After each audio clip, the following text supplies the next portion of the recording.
Kaixo kazetaguneko lagunok, hemen gaude bideo berri batean. Oraingo honetan, gure Android tablet edo smartphone gailuetan Pinterest nola erabiltzen den erakutsiko dizuegu. Gogoratu beharra dago, aplikazioa ez dagoela euskaratua. Erregistroaren ondoren, aplikazioa erabiltzen hasi gaitezke. Pinterest irudiak partekatzeko sare sozial bat da.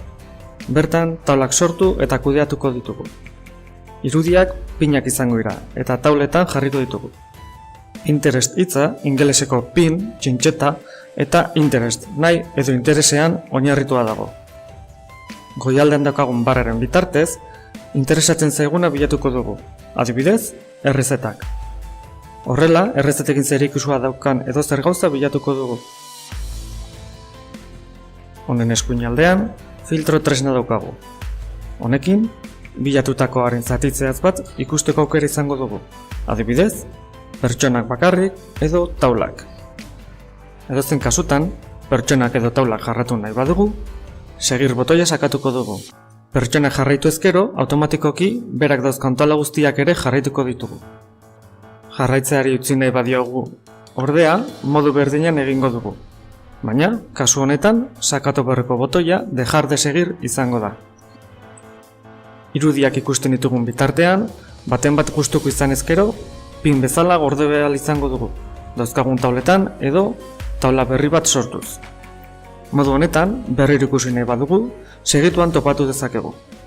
Pin hauek borratzeko, arkatzeren ikonoa erabiliz egingo dugu, editatuz. Taulak eta pinak biak guardado ataletik kudeatu ahal izango ditugu. Taulak irudiak sailkatzeko karpeta moduko bat izango da. Pinak taulatan jarri edo gordeko ditugun irudiak izango dira ordea. Bai taulak, baita pinak ere, bidali edo partekatzeko aukera izango dugu. Kasu honetan, beti bezala, instalatuta dauzkagun aplikazioaren arabera aukera gehiago edo gutxiago izango ditugu. B aldean, 4 ikono izango ditugu. Pinteresteko logotipoa duenak, erregistroa egiterakoan adierazitako gustuko gaien irudiak erakutsiko dizkigu. Hurrengo atalean, jarraitzen ditugun pertsonen irudi berrienak ikusiko ditugu. Notifikazioko atalean, guretzat interesgarritzen daitezkeen gomendioak topatuko ditugu. Eta azkenik, guardado atalean, gordeta dauzkagun pin eta taulak ikusteko aukera izango dugu. Gainera, bertatik kudeatzeko aukera ere izango dugu.